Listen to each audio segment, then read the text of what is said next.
여러분 안녕하십니까? 화요일 뉴스투데이 경남입니다. 먼저 오늘의 주요 뉴스입니다. 국무총리실 산하 김해 신공항 검증위원회가 오늘 결과를 발표하는 가운데 김해 신공항 백지화로 가닥이 잡히고 있습니다. 경상남도는 여전히 신중한 분위기입니다. 1년 반 이상 끌어온 상표권 소송에서 거창국제연극제의 가치가 17억 원이라는 판결이 나왔습니다. 거창구는 항고를 예고했습니다. 최근 사천 도심에 멧돼지 2마리가 출몰해 한바탕 소동이 빚어졌습니다. 한 마리는 행정복지센터 사무실을 헤집고 다녔습니다. 코로나19의 소규모 집단 감염 확산세가 좀처럼 수그러들지 않고 있습니다. 사회적 거리두기 단계 격상도 검토되고 있습니다. 국무총리실 산하 김해 신공항 검증위원회가 오늘 검증 결과를 발표하는 가운데 김해 신공항 백지화로 가닥이 잡히고 있습니다. 신공항 문제에 말을 아껴왔던 경상남도는 여전히 신중한 분위기입니다. 서창우 기자입니다. 국토교통부의 김해공항 확장안에 따라 활주로를 하나 더 만들면 주변의 7개 산이 비행에 지장을 줄 수 있습니다.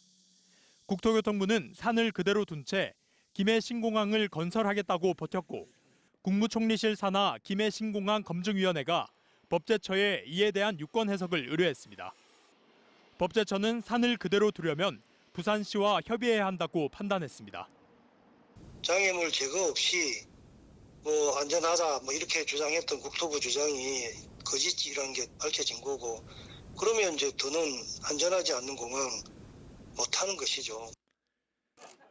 검증위가 법제처 의견을 존중하는 쪽으로 의견을 모았다고 전해지면서 김해 신공항 확장안은 백지화될 거란 관측이 나옵니다. 확장안이 폐기된다면 부산 정치권이 힘을 싣고 있는 가덕 신공항이 탄력을 받을 걸로 보입니다. 신공항 문제에 말을 아껴왔던 경상남도는 여전히 신중한 분위기입니다. 김해 신공항은 적절치 않다는 것이 기본 입장이지만 최종 입지는 총리실 검증이 끝난 후 논의해야 할 문제라는 겁니다. 앞서 경남은 지난해 6월 총리실에 검증위가 설치될 당시 국토부 장관과 부산, 울산시장과 총리실 결과에 따르기로 합의한 바 있습니다. 검증 결과가 맞다라고 인정을 받는다면은 저희로서는 다행스럽게 생각하는 거고, 그렇다면은 좀 제대로 된 가문공항을 빨리 조속히 건설해야 되지 않느냐. 김해 씨도 특별한 언급을 자제한 채 최종 검증 결과를 기다리고 있습니다. 김해 신공항 백지화 수순 속에 4년 넘게 이어온 국책 사업을 번복하는 데 대한 주무부처 반발과 신공항 논란 재점화도 예상되는 가운데 경상남도와 김해시는 검증이 결과가 발표되는 대로 직간접적으로 입장을 밝힐 계획입니다. MBC 뉴스 서창우입니다. 30년 전통의 국내 최대 규모 야외 연극 축제인 거창국제연극제의 가치가 17억 원이라는 판결이 나왔습니다. 1년 반 이상 끌어온 상표권 소송에서 이 가치 평가했는데 시민단체에선 강경한 목소리가 나오고 있습니다. 신동식 기자가 취재했습니다. 서울중앙지법은 거창국제연극제 집행위원회가 거창군을 상대로 제기한 상표권 소송에서 거창군이 17억 3,558만 원을 지급하라는 원고 일부 승소 판결을 내렸습니다.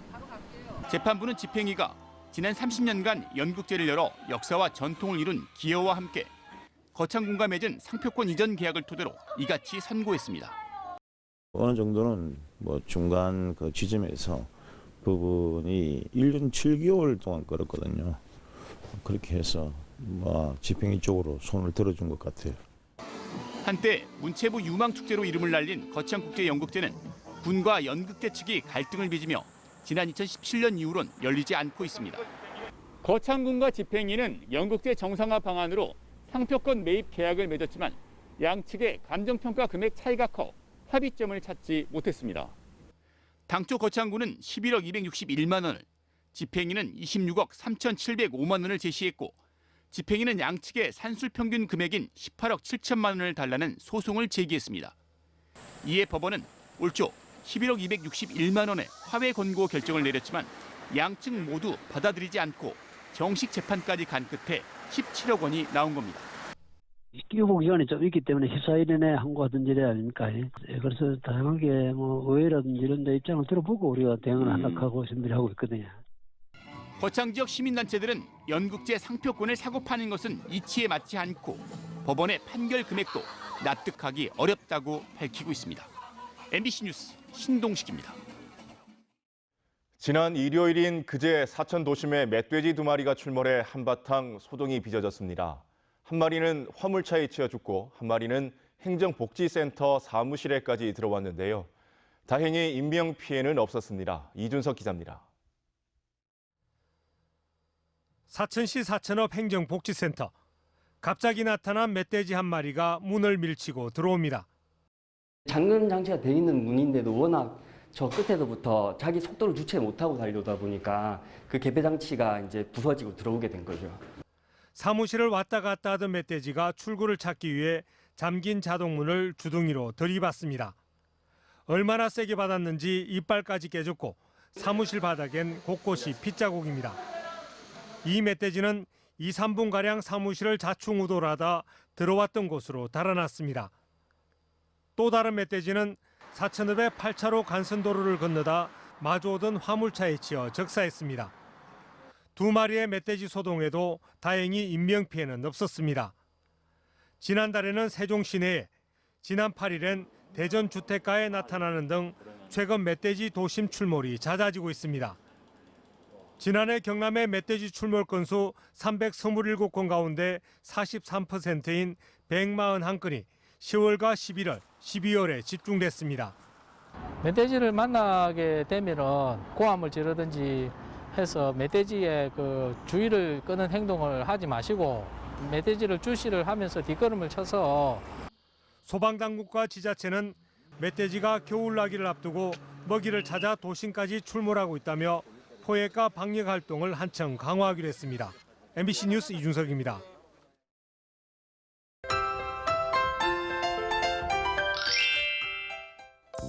오늘은 마스크를 황사용 마스크로 끼시길 바랍니다. 오전에 경남 지역의 미세먼지 농도 나쁨 수준까지 올라갈 것으로 보이는데요. 현재 경남 지역은 대체로 흐린 날씨를 보이면서 어제보다 아침 기온 높게 시작합니다. 낮 기온도 20도 이상 오르는 곳이 많아 포근하겠습니다. 오늘 창원의 아침 최저 기온 11도, 진주는 9도를 보이고요. 낮에는 창원, 진주 20도까지 오르겠습니다. 오늘 저녁부터 밤사이 약간의 비가 올 것으로 보입니다. 비는 경남 남해안 지역을 중심으로 5에서 10mm가량 내리겠고요. 일부 내륙에는 빗방울이 떨어지는 곳도 있겠습니다. 위성 영상 보시면 오늘 대체로 흐린 날씨를 보이다가 저녁부터 비가 오는 곳이 있겠습니다. 미세먼지 농도 오전에 나쁨 단계까지 올랐다가 오후에는 보통 단계를 보일 것으로 예상됩니다. 오늘 내륙을 중심으로 일교차가 크겠습니다. 아침 기온부터 보시면 밀양 8도, 함안은 7도에서 시작하고요. 낮에는 밀양 21도, 양산 22도까지 오르겠습니다. 서부 지역 보시면 거창 5도, 산청 6도에서 시작합니다. 낮에는 거창 18도, 합천은 19도까지 오르겠습니다. 바다의 물결은 최고 1.5m까지 일겠습니다. 내일 경남 서부 지역을 시작으로 산발적인 비가 오겠고요. 비는 모레까지 이어지겠습니다. 날씨 정보였습니다. 코로나19의 소규모 집단 감염 확산세가 좀처럼 수그러들지 않고 있습니다. 사천 노부부에서부터 시작된 확진 환자가 21명으로 늘었고 창원에서도 무려 3번이나 소규모 집단 감염이 발생하자 사회적 거리 두기 단계 격상에 대한 논의도 나오고 있습니다. 신은정 기자의 보도입니다. 추가 확진된 경남 389번은 사천에 거주하는 40대 여성. 이 여성은 하루 전 확진된 388번의 배우자로 사천 노부부와 관련한 21번째 감염자입니다. 검사 결과 최초 확진자인 경남 355번을 포함해서 양성 21명, 음성 1,602명, 진행 중 360명입니다. 창원에선 경기도 확진 환자와 접촉한 10대 1명이 확진돼 마산의료원에 입원했습니다. 지난 주말 확진된 창원 일가족 4명과 유치원과 학교, 교회 등에서 접촉하거나 동선이 노출된 300여 명에 대한 검사에선 추가 감염자는 없었습니다. 하지만 창원에서만 최근 3주 사이 벌써 3번째 소규모 집단 감염이 발생한 상황. 지난달 말 가족 모임을 통해 12명이 감염됐고 제사 모임을 통해 31명이 감염된 데 이어 일가족을 중심으로 한 소규모 집단 감염이 계속되는 겁니다. 경남의 주평균 1일 확진자는 3명에서 5명 선으로 사회적 거리두기 1.5단계 격상 기준인 10명에는 못 미치지만 방역당국은 거리두기 격상도 검토하고 있습니다. 창원시와 사천시의 확진자 발생에 대한 부분들을 예의주시하면서 중앙정부와 함께 사회적 거리두기 단계에 대한 부분과 필요성은 깊이 공감을 하고 이 부분에 대해서는 계속 논의하고 있는 상황입니다. 경상남도는 의료진으로부터 진단검사 의뢰서를 발급받으면 무료로 코로나19 검사를 받을 수 있도록 하는 등 지역사회 추가 전파 차단에 안간힘을 쏟고 있습니다. MBC 뉴스 신은정입니다. 대학 수학 능력 시험 수능이 이제 16일 앞으로 다가왔습니다. 이런 시기에 코로나19가 재확산세를 보이면서 수험생들과 교육당국 모두 긴장하고 있는데요. 교육당국은 수능 2주 전부터는 특별 방역 기간을 운영하기로 했습니다. 이 소식은 이재경 기자입니다. 창원의 한 고등학교. 고3 학생들이 막바지 수능 준비에 한창입니다. 수능에 대한 걱정도 걱정이지만 올해는 코로나라는 걱정거리가 하나 더 늘었습니다. 수능이 얼마 남지 않은 상황에서 전국적으로 코로나19 확진 환자가 다시 하루에 200명 넘게 나오고 있기 때문입니다. 독서실 가는 것도 조금 무섭기도 하고 학교에 나와서 공부하는 것도 조금 이게 괜찮을까 염려가 많긴 하지만 그래도 학교 나오면은 다른 친구들도 열심히 하고 그래서 더 열심히 힘내서 할 수 있는 것 같습니다. 이에 따라 교육부는 수능을 2주 앞둔 오는 19일부터 수능 당일까지 학원과 교습소를 비롯해 학생들이 잘 가는 노래방과 영화관 등을 대상으로 방역 수칙을 잘 지키는지 집중 점검합니다. 입시 학원을 중심으로는 당장 오늘부터 집중 방역 점검에 나섭니다.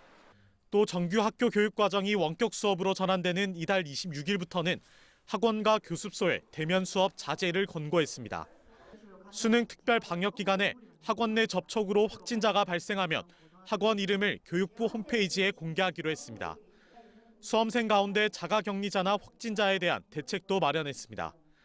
자가격리 중인 수험생은 지역별로 10곳에 마련된 별도의 시험장에서 확진 판정을 받은 수험생은 거점 병원인 마산의료원에서 시험을 볼 수 있습니다.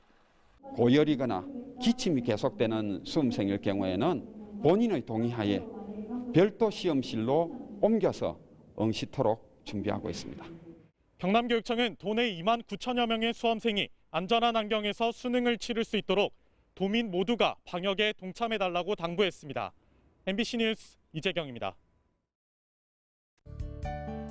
투데이 경남입니다. 따오기 품은 새진마을 생태문화예술제가 오늘 낮 창녕군 유어면에서 펼쳐집니다. 제13회 전국공모 김해미술대전 전시회가 오늘 오전 10시 김해문화의 전당에서 열립니다. 제81회 순국 선열의 날 기념식이 오늘 오전 11시 함안군 군북면 3.1 독립운동 기념탑에서 진행됩니다. 인공지능 기반 국공유지 무단점유지 분석 중간보고회가 오늘 오전 10시 통영시청사에서 열립니다. 한국항공서비스 민항기 정비동 준공식이 오늘 오후 2시 한국항공서비스에서 예정돼 있습니다. 창단 첫 정규리그 우승을 거머쥔 NC 다이노스가 오늘부터 서울 고척돔에서 펼쳐지는 한국 시리즈에서 두산 베어스와 4년 만에 맞붙습니다. 이동욱 감독은 어제 열린 미디어데이에서 1차전 선발 투수로 루친스키를 예고했으며 키플레이어로 양의지와 구창모를 꼽았습니다. 한편 MBC 경남은 이번 한국 시리즈 전 경기를 라디오 표준 FM을 통해 경남 전역에 생중계합니다. 진주시가 여성가족부가 인증하는 여성 친화도시 신규 지정에 박차를 가하고 있습니다. 진주시는 지난해 11월 여성 친화도시 조성에 관한 조례 제정 이후 성평등 기반 구축과 여성의 경제 사회 참여 확대, 안전 증진, 가족 친화 환경 조성 등 5개 영역에서 다양한 사업을 추진하고 있습니다. 한편 여성가족부는 올해 말 여성 친화도시를 신규 지정합니다. 초등학교 돌봄 전담사들이 오는 26일에 2차 무기한 파업에 돌입한다고 예고했습니다. 전국교육공무직본부 경남지부는 지난 6일 1차 파업 직전에 교육부가 교원단체와 학부모단체, 시도교육청이 참여하는 초등돌봄 운영 개선 협의체를 제안했지만 어떤 공식 협의도 이루어지지 않았다면서 교육당국 차원의 내실 있는 협의가 당장 이루어지지 않으면 파업에 돌입할 계획이라고 밝혔습니다. 인구 1000명당 경남의 의료기관 수는 1.12개로 전국 평균인 1.35개보다 낮아 대책이 필요하다는 지적이 나오고 있습니다. 국회 보건복지위원회 국민의힘 강기훈 의원에 따르면 10월 말 기준 인구 1000명당 경남의 의료기관 수는 1.12개로 서울 1.85개, 대구 1.57개, 제주 1.34개에 비해 낮았습니다. 지난주 창원에서 열린 한 세계 화상 비즈니스 위크와 이순신 방위산업전을 통해 6,680억 원의 계약이 성사된 것으로 집계됐습니다. 창원시는 두 행사를 통해 실질적인 계약 성사 외에도 9개국 중화 총상회에 1조 689억 원의 투자 의향, 태국과의 전기차 산업 활성화 업무 협약 체결 등 코로나19 속 온라인 플랫폼 중심의 신비즈니스 모델을 개발했다고 자평했습니다. 신흥시장에서 혁신을 일으킨 제품과 서비스를 대기업 또는 글로벌 시장으로 확장하도록 돕는 경남 리버스 이노베이션 투자조합 결성을 위한 업무 협약이 체결됐습니다. 이번 펀드는 한국모태펀드가 120억 원, 경남도가 경남 테크노파크를 통해 40억 원, 농협과 경남은행이 각각 16억 원 등 모두 200억 원 규모로 조성되며 도내 유망 창업기업과 중소벤처기업 등에 조기 투자할 계획입니다. 경남농업기술원이 약용작물 산업화 지원센터 건립 공모 사업에 최종 선정됐습니다. 이에 따라 농업기술원은 내년부터 2023년까지 60억 원의 사업비로 산청군 한방약초특구에 지상 2층 규모로 지원센터를 지어 약용작물의 효능 연구와 제품 개발, 창업기업 지원 업무 등을 수행합니다. 한국남동발전이 개인정보관리인증 ISO 27702를 신규 획득했습니다. 남동발전은 최근 해킹이 증가하는 데다 코로나19 시대를 맞아 발전소를 방문하는 고객들의 개인정보의 중요성을 감안해 개인정보 관리 인증 신규 취득에 도전했고 공기업 최초로 인증을 획득했다고 밝혔습니다. 김해시가 진영읍에 상수도 현대화 사업소를 열고 지방상수도 현대화 사업을 본격 추진합니다. 김해시는 오는 2024년까지 생산된 수돗물이 가정에 공급되는 비율인 유수율이 75% 이하인 지역에 국비 155억 원 등 299억 원의 예산으로 노후 상수관망을 정비해 유수율을 85%까지 끌어올릴 계획입니다. 뉴스투데이 경남 마치겠습니다. 함께해 주신 여러분 고맙습니다.